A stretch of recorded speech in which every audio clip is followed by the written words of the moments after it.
मोठा तेवढं तुमचं यश मोठं. तुमची संकट जितकी जास्त तितकी तुमची उंची जास्त.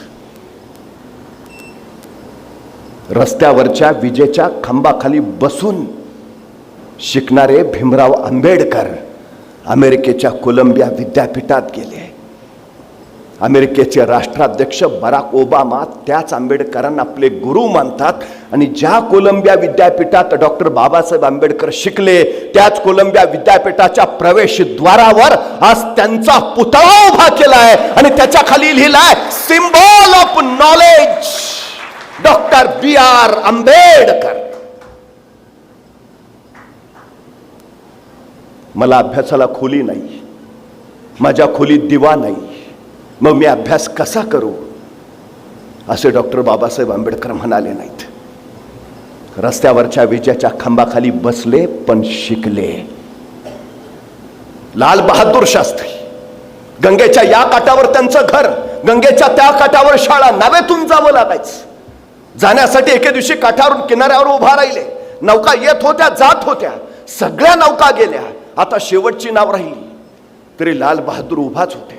शेवटी नावड्याने विचारलं, लाल बहादूर येतोयस ना शाळेत? लाल बहादूर म्हटले, यायचं तर आहे. मग चल ना रे, शेवटची नाव आहे.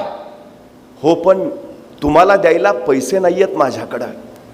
अरे मग आज नसतील तर उद्या दे. पण उद्या तरी कुठून येतील? अरे मग आल्यावर दे ना. नको, माझी आई सांगते आपलं ओझं दुसऱ्याच्या डोक्यावर नको, तुम्ही जा, मी येईन. नाव निघून गेली.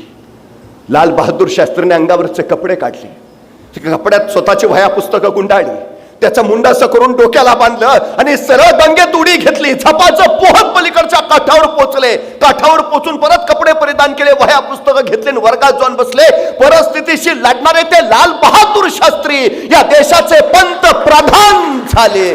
कोण म्हणतं तुम्हाला परिस्थिती अडवते? रामेश्वरमला पेपर वाटायचं काम करणारे APJ अब्दुल कलाम या देशाचे राष्ट्रपती होतात. कोण म्हणतं परिस्थिती तुम्हाला थांबवते? फिलिपाईन्स देशातली रिहा बुलोज नावाची एक 11 वर्षाची मुलगी शाळेतून आनंदात धावत धावत घरी आली. वडिलांना म्हणाली, बाबा शाळेच्या धावण्याच्या स्पर्धेत माझा पहिला क्रमांक आला. वडिलांना प्रचंड आनंद झाला, कुशीत घेतलं, डोक्यावरून हात फिरवला. खूप छान बेटा, अभिनंदन अभिनंदन बेटा. तशी वडिलांच्या कुशीतनं बाजूला होती रिहा म्हणाली, पण बाबा आता या स्पर्धेत मी पहिली आली ना, मग माझी राष्ट्रीय स्पर्धेसाठी निवड झाली आहे, पुढच्या महिन्यात स्पर्धा आहे बाबा. वडिलांना आणखी आनंद झाला, खूप छान बेटा अभिनंदन अभिनंदन. तशी ती चिमुरडी रिहा म्हणाली, पण बाबा आता राष्ट्रीय स्पर्धेत धावायचं आहे ना, मग मला धावण्याचे बूट लागतील. बाबा घ्या नावं स्पोर्टचे शूज, किती दिवस सांगते, घ्या ना, घ्याल ना बाबा. आणि वडील म्हटले, घेऊया बेटा, या महिन्याचा पगार झाला ना की धावण्याचे बूट तुला नक्की घेऊया. ती चिमुरडी आनंदाने उड्या मारत बाहेर सरावाला निघून गेली. दिवस गेले. आता राष्ट्रीय स्पर्धा 4 दिवसावर आली आणि त्या दिवशी ती चिमुरडी रिहा आपल्या वडिलांना म्हणाली, बाबा स्पर्धा 4 दिवसावर आली, तुम्ही धावण्याचे बूट घेतो म्हटलेला, बाबा 2 दिवस तरी मला शूज घालून सराव करायला नको ना? घ्या ना बाबा, कधी घेणार सांगा ना बाबा. आपल्या पोरीचे बोल ऐकल्याने वडिलांच्या डोळ्यातनं खळतीशी अश्रू उखळला. पोरीला जवळ घेतलं आणि वडील म्हणाले, घ्यायचे होते ग बूट तुला, पण या महिन्याचा पगारच नाही हातात आला, पैसे नाहीयेत ग, नाही घेऊ शकत. बेटा मला माफ कर, मी नाही घेऊ शकत. आपल्या वडिलांच्या डोळ्यात उघडणारे अश्रू त्या चिमुरडीने बघितले आणि स्वतःचे अश्रू लोपत सरदिशी तिथून बाजूला झाली. ती रिहा असं नाही म्हणाली, मला शूज नाहीत ना, मग मी स्पर्धेत भागच नाही घेणार. मला शूज नाहीत ना, आता मी धावणारच नाही. ती सराव करत राहिली. स्पर्धेचा दिवस उजाडला आणि ही 11 वर्षाची रिहा बुलोज मैदानावर आली. आजूबाजूचे सगळे स्पर्धक स्पोर्टचे कपडे घातलेले, स्पोर्टचे शूज घातलेले आणि त्यांच्या गर्दीत ही अनवाणी पयाची रिहा बुलोज. आता काही क्षणात धावण्याची स्पर्धा सुरू होईल. सगळे स्पर्धक रांगेत उभा राहिले, त्यात रिहा सुद्धा उभा राहिली. अचानक रिहाचं लक्ष प्रत्येक स्पर्धकाच्या पायाकडे गेलं. प्रत्येकाच्या पायात धावण्याचा बूट होता. रिहानं स्वतःच्या पायाकडे बघितलं, अनवाणी पाय. क्षणभर काय वाटलं कुणास ठाऊक, तिथनं सरदेशी बाजूला झाली आणि जखमेवर बांधायच्या पट्ट्या तिनं स्वतःच्या पायावर बुटासारख्या बांधल्या आणि त्याच्यावर लिहिलं NIKE, नायके. जणू नायकेचे शूज तिनं घातलेत आणि जखमेच्या पट्ट्याचे बूट करून रिहा स्पर्धेला उभा राहिली. बघता बघता स्पर्धा सुरू झाली आणि रिहा बेभान पळत राहिली. तिला फक्त तिचं ध्येय दिसत होतं. पाय ठेचकळत होते, रक्ताळत होते, वेदना होत होत्या, पण रिहा धावत होती. जिंकायचंय, फक्त जिंकायचंय. 100 मीटर, 400 मीटर, 1500 मीटर या तिन्ही स्पर्धेत रिहा पहिली आली. तिला 3 स्वर्ण पदक मिळाली.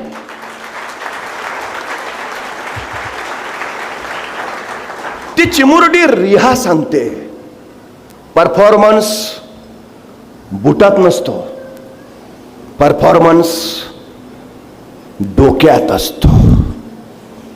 तुमच्या पायाला बुटांमुळे वेग येत नाही, तुमच्या पायाला तुमच्या उरातल्या जिद्दीमुळे वेग येतो.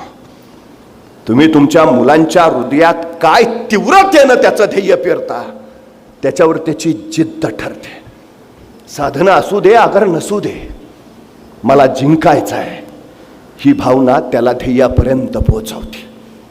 जी माणसं कारणात अडकून पडतात ती कधीही यशस्वी होत नाहीत, आणि जी यशस्वी होतात ती कधीही कारणं देत नाहीत. तुमची मुलं जर कारणं द्यायला लागली तर समजून जा, हा काही करणार नाही, काहीही करणार नाही.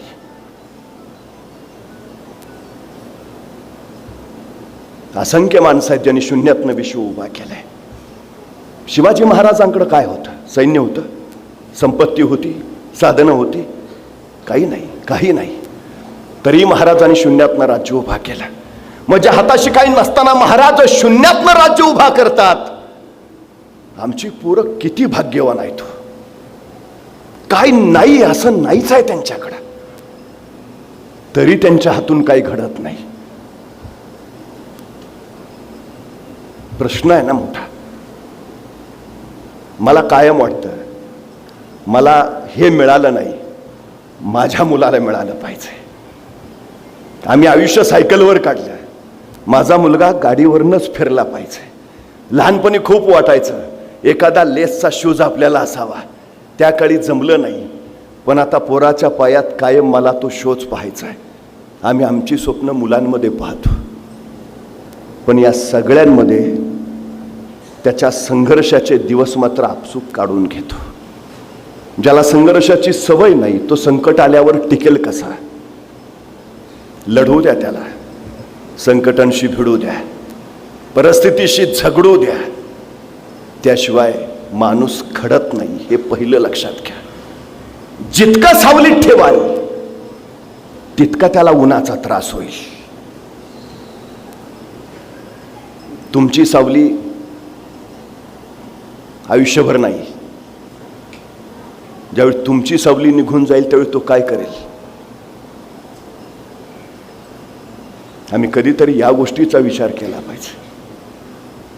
12 वर्षाचे शिवबाराजे पुण्याच्या लाल महालात होते. नुकतेच कुठं घोड्यावर बसू लागलेले, पण अजून पाय रिकेबीत पोचत नव्हते. एके दिवशी कोंडाजींबरोबर ते घोड्यांच्या पागेत फिरत होते. आज कुठल्या घोड्यावर रपेट मारायची? नवीन नवीन सायकल शिकलेल्या मुलाला कसं सारखंच सायकल चालवावं असं वाटतं, तसं महाराजांचं झालेलं आहे. आज कुठल्या घोड्यावर? एक एक घोडा बघत ते निघाले होते. अचानक एका घोड्याकडे शिवबाराजांचं लक्ष गेलं. कोंडाजी काका, आज या घोड्यावर बसूया. कोंडाजी काकाने त्या घोड्याकडे बघितलं आणि कोंडाजी काकांचं काळीत चरकलं. नाही राज, हे लई अवखळ जनावर, थोरल्या महाराजांनी बी बसू देत नाही. नग नग, हे सोडून बोला. तशा शिवबाराजे हट्टाला पेटले. नाही, आम्ही याच घोड्यावर बसणार, याच घोड्यावर काका, काय करायचं ते करा, आम्ही याच घोड्यावर बसणार. लाल महालाच्या खिडकीत मासाहेब जिजाऊ उभा होत्या. कोंडाजींनी तिथूनच त्यांच्याकडे बघितलं आणि मासाहेबांनी तिथूनच इशारत केली, बसू द्या त्यांना. आता मात्र कोंडाजींचा निरुपाय झाला. त्यांनी तो घोडा सोडला खरा, पण कोंडाजी शिवबाराजांना म्हणाले, राज बशिवतो, पण घोड्याचा लगाम मी हातात धरणार, तुम्ही फकस्त बसायचं. राजमले ठीक आहे, काही हरकत नाही काका. बघता बघता घोडं बाहेर आलं. शिवबाराजांना कोंडाजी काकांनी उचललं, घोड्यावर बसवलं आणि लगाम धरला, ते पुढे गेले. तोपर्यंत शिवबाराजांनी घोड्याला टाच मारली आणि वादळासारखं ते घोडं उफाळलं. भयान वेगानं सळसळू लागलं, तुफान वेगाने पळू लागलं. कोंडाजीच्या काळजाचं पाणी पाणी झालं. शिवबाराचे शिवबाराचे शिवबाराचे म्हणेपर्यंत घोड्याने एक लांब उडी मारली आणि त्याच उडीने शिवबाराचे खाली कोसळले. 3-4 कोलांट्या घेत एका जागी जाऊन थडकले. कोंडाजी थपापत्या वरानं धावत गेला. शिवबाराजांना जवळ घेतलं, कुठं लागलंय का बघितलं, पण कोंडाजींचा हात शिवबाराजांनी झटकून दिला. त्यांचं लक्ष होतं लाल मालाच्या खिडकीत उभा असणाऱ्या मासाहेबांकडे. त्यांना वाटत होतं एवढे आपण घोड्यावरनं पडलो, मासाहेबांनी धावत यावं, आपल्याला कुशीत घ्यावं, डोक्यावरनं हात फिरवावा, विचारावं शिवबाराजे लागलं तर नाही. पण मासाहेब तिथंच उभा होत्या, खिडकीतच. त्यांचं येण्याचं काही चिन्ह दिसेना. एवढे घोड्यावरनं पडले पण शिवबाराजे रडले नव्हते. पण मासाहेब येत नाहीत हे कळालं आणि मग मात्र शिवबाराजांनी रडायला सुरुवात केली. थोड्या वेळानं आपलं अंग झाडत ते उठले आणि ताड ताड ताड चालत लाल महालात हात निघाले. मासाहेबांनी पायरीवर असताना हाक मारली, शिवबाराजे. शिवबाराजांचं एक नाही दोन नाही, शिवबाराजे पुढंच. मासाहेबांनी पुन्हा हाक मारली, शिवबाराजे थांबा. मग मात्र शिवबाराजे थांबले. मासाहेब जवळ गेल्या, शिवबाराजांच्या डोक्यावरून हात फिरवला, पाठीवर हात फिरवला, थिडकारला आणि शिवबाराजे म्हणाले, आता कशाला विचारता, आम्ही घोड्यावरनं पडलो तेवढे आम्हाला कोट वाटलं, तुम्ही धावत धावत याल, आम्हाला कुशीत घ्याल, लागलंय का नाही पाहाल, तेव्हा नाही आला, आता कशाला विचारता. आपल्या मुलाचे बोल ऐकले आणि मासाहेबांच्या डोळ्यातनं खळदिश्य अश्रू उखळला. मासाहेब म्हणाल्या, शिवबाराजे पडलात तुम्ही, पण वेदना आमच्या काळजाला झाल्या. क्षणभर वाटलं होतं यावं धावत घ्यावं कुशीत तुम्हाला, पण आम्ही स्वतःला रोखलं राजे. शिवबाराजाने विचारलं का, आणि मासाहेब म्हणाल्या का, कारण उचलणारं कुणी असलं की पडणाऱ्याला जोर येतो. उचलणारं कुणी असलं की राजे पडणाऱ्याला जोर येतो. आम्ही तुमच्याकडून रयतेला आधार द्यायची अपेक्षा करतो आहोत आणि तुम्हाला जर आमचा आधार लागत असेल तर तुम्ही स्वराज्य कसे उभा करणार.